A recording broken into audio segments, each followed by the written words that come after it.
Welcome to China Horse Business, the one and only podcast focusing on the booming horse market in China, bringing to you by two experts of Chinese equine industry, Zoe King and Jojo Wang from Shanghai and Hong Kong, introducing China to the world. Hey Jojo, how have you been?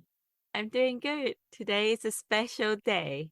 Yes, it's our sixth session of China Horse Business Live. Right. At the same time, it is also Valentine's Day. But don't worry, Zoe, I will not ask for your plan for tonight. Hey, I think it's romantic enough to work on our beloved project on this special day. We have great guests for this webinar. Yes, and we also have excellent news to announce in today's China news session. Wait, is that what I think it is? Exactly. We are thrilled to announce that China Horse Business Live conclude an official collaboration with two significant French equine entities.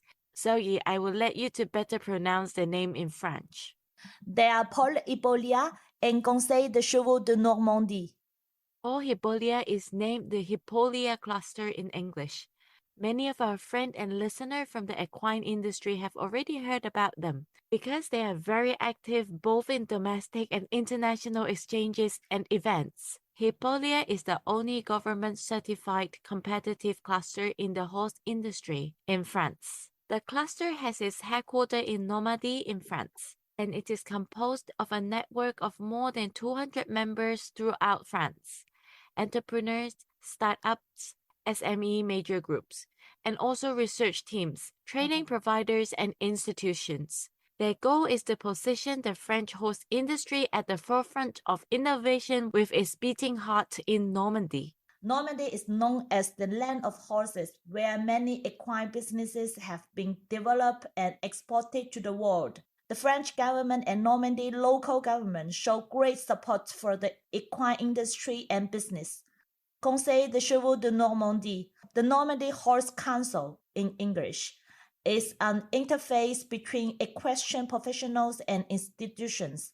It gathers 60 professional associations representing the interests of about 4,500 social professionals from the whole equine industry. Their missions are to grow the equine business in Normandy, to promote the excellency of equine industry, and to support international trade and tourism. The two major French equine entities have joined us on China Horse Business Live, and in 2022, they will showcase their know-how and innovation of French companies every month in our webinar. Furthermore, we will work closely with them to provide tailor-made services to their members in the China equine markets. We are so delighted to have the Hippolia cluster and the Normandy Horse Council on board. We are happy for our Chinese audience too, because they will be able to connect with the French horse industry and all the innovations and trade information in the webinar. Cool. In today's China Club session, we are going to introduce you our clients, one of the most well-known brand Fouganza, the Decathlon's equestrian brand in China. Yes, their commercial partnership leader, Emma Ai, has spoken on our latest webinar in January. She introduced the brand and in particular released their new collection for Spring-Summer 2022 on China Horse Business Live. Many of our listeners heard about Decathlon. It was founded in 1976 as a sports supermarket by Michel Leclerc in France. Their sales point cover more than 59 locations in the world. In 2003, Decathlon made their first step into China by opening their first flagship store in Asia. Today, Decathlon has become a significant player in the China sport market, having sales in store in over 400 cities in China. Decathlon is very localized and digitalized in Chinese market. They have over 10 million of followers on their online store on Taobao. The online sales are booming. It is absolutely a great success story for foreign sport player in China. As the equestrian brand Fouganza entered the Chinese market in recent years with a growing interest and practice in horse riding in China, it provides various products for the riders and horses. Many beginner riders in Chinese Equestrian Club bought their first helmets and riding gears at the Decathlon store or on their online store. Fouganza is aiming to increase their sales in China for next few years. They're working with Chinese equestrian clubs for wholesale orders with personalization options for a certain quantity. Moreover, they're actively approaching riders, coaches, and influencers to enhance the brand image in Chinese equestrian community. Earlier, Decathlon announced their official partnership with the 2024 Paris Olympic and Paralympic Games. By the time we will see 45,000 volunteers wearing the Decathlon eco-design uniform specially created for the event. It is definitely our honor to work with Decathlon and the equestrian brand Fouganza in China. For sure. Well, let's turn the channel to New Zealand now. Jojo, you interviewed Teresa Pun from Australia Chinese Jockey Club on the Season 2, Episode 30. In their neighborhood in New Zealand, a young and smart businessman, Alan Fu, has a quite similar idea. Let's listen to Alan's China story.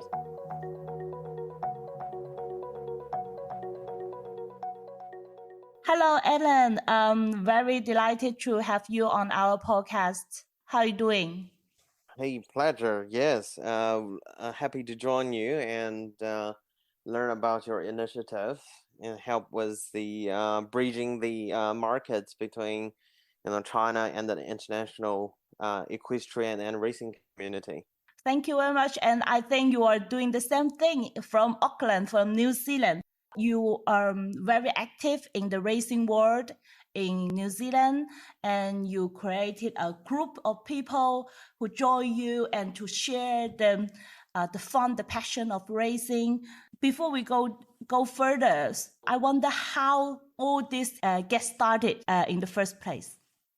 Right. Wow. That was a long story though. I grew up in Beijing and I moved to New Zealand when I was just about 18 years old, 2007. Can put together the age now. And so while I was studying, I was actually very into accounting. And up until like later in my bachelor degree, I started teaching. I was actually teaching taxation law in the university. Okay. And my supervisor, who was a tax investigator for 40 years, he brought me to a lot of his connections, and we did some work together for some people in the nearby to the university, and turned out some of them to be breeders, like racehorse breeders in Cambridge, New Zealand. I started off as a hobby. I love racing and love to go to race courses with clients and friends. And as soon as I graduated, I moved to Auckland. I got my first job, and it happens to be an Australian company setting up a firm in New Zealand. They're a racing operation. So it happens to be that I love horses and I know about tax. So they hired me and as an accountant, and then later on to be their business manager and general manager. When they left New Zealand market, I just branched out myself and started my own company in racing. Oh. So what's your main activities now? You have your company. I know you have a club. How you combine those things together to make the racing passion even stronger? Right. Well, I'm not doing any tax returns anymore. I'm just 100% on racing. I think at the moment, the thing that I do is just everything around horse, basically. So I have a few different companies. So the main one is that we establish an investment fund into horse racing. It's pretty simple, as like everybody cash in $50,000 and we together breed, trade, and race horses. So we call it like an investor membership club. And so we incorporate that new sort of finance and innovation into a traditional industry. And on the side, so we have a club. So we call it our clubhouse. So it's based at the Ellerslie Racecourse, which is the premier track in New Zealand. We provide food and beverage and private gym and even karaoke at the race course. So Right. and we give a lot of new people a tour of the race course and tell them about the history. On another note, that we have an equestrian academy in Auckland as well. So we do provide some of our clients and their kids about learn how to ride horses. So we're not just racing, but also into entertainment and also equestrian. We're the one of the earliest to do this, and I think we're still not having a lot of competitors here. As myself, I just love the sport. A lot of my friends was like, you're a smart man. If you're into any other business, you might have having much bigger success than what you're doing now. But this is what I'm passionate about. I can hear you are very happy. You are very satisfied with what you are doing. It's wonderful. Yeah. In New Zealand, we all know there's a lot of citizens original from China, used to have many Chinese tourists as well. Obviously, some of your clients, maybe not to say most of your clients, should be Chinese. So why you think the racing in New Zealand is attractive to them, to own the horses, to breed the horses, to invest in racing? Well, I think for any kind of investment, if you're not talking about just pure passion, it comes down to return on investment. So I do think from a financial point of view, investing into racing is a very, very good version of alternative investment. So when you talk about the mainstream, you can invest in the stocks or future or any other investment products. But as it comes down to diversifying your risk, and also when you're looking at maybe there's the American stock market is currently going down, the general economy, the inflation, and everybody is talking about, the Federal Reserve is raising its interest and how it's going to affect the world. So from a pure investment point of view, I think horse racing is very much isolated from a lot of those main factors. Like maybe 2 years ago that we actually work on a report with JP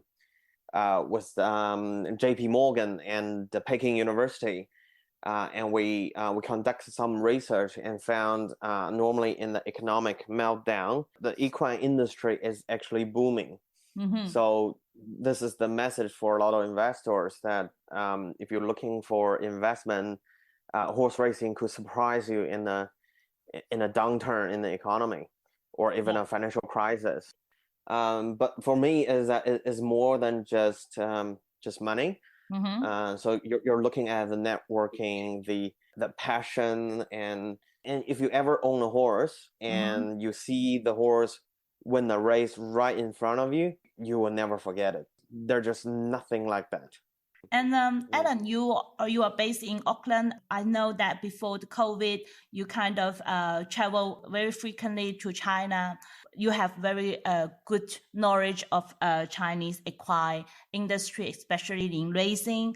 So what will be your outlook for Chinese racing industry in the next 5 years? One of the things that we need to mention about is the President Xi's announcement back in 2019, is it?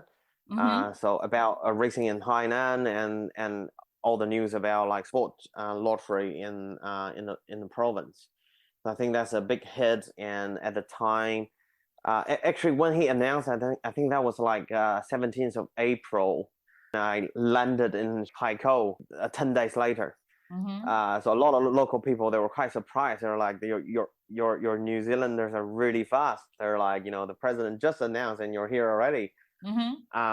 So I think when I went there, had a bit of look and also how the industry is operating.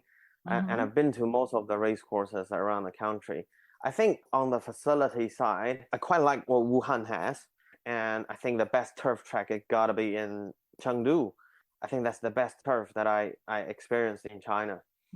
I haven't been to Shanxi. All the racetrack, they're built to a very high standard. But in terms of how the system is working, I think is probably can be fast-tracked by implementing some of the advanced system from overseas. I see Singapore has, in their early stage, they have invited Australian Turf Club to give them advice and also run the certain Singapore Turf Club. I think my observation back in 19 was that I was hoping in 5 years that betting will be or sport lottery will be up and running. So we're at about 3 years, 3-year point. Yeah. I don't know how far that's gonna hit. So I'm gonna say that again. So I would like to see, maybe in 5 years that the government finally, they know how to handle that racing industry and how the industry value chain is working. Yeah. So sport lottery is up and running, and I do hope that by then that China will be buying a lot of quality horses all around the world. Every believe that China could be like the next Japan, Yes. and I have every belief that China will succeed and bypass Japan in a short while. Yeah, totally. It's just like a piece of puzzle which is missing. I think when we get this piece done, and then the industry, the whole industry, not only the racing but the equine industry, will be booming on another level in China. Yeah, let's hope for that. Let's be positive, and I'm sure that a lot of people in government, in the industry are working on that. Of course, the races should be managed and organized on a very regular and a regulated way to make sure that there's no social problem, no economic problems when we legalize the lottery or betting on horse racing. Yeah. I mean, you see how Hong Kong operates, and they're very, very successful. So I think that's a good system to implement, and I'm glad that they're in Guangzhou already. Yeah, they're in Chonghua, so everything. Yeah. So by the way, how people can, our listeners, if they want to connect with you, how they can reach you? All right, sure. I'm happy to give anyone my WeChat if that's the easiest way to do that. Yeah, we'll put it on the show note. Thank you very much, Alan, for the sharing today. Keep in touch. Yes, delighted to talk to you. Thank you. Have a good day. Cool. Yeah, you have a good rest of the day.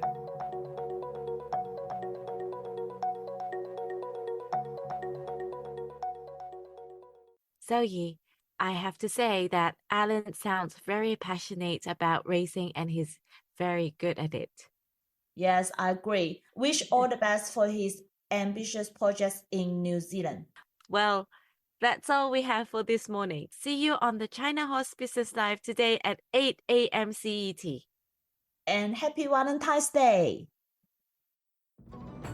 This podcast is co-hosted by Zoe King and Jojo Wang, powered by Wonder Horse, a business solution provider focusing on Chinese equine market and a bespoke equine community in China.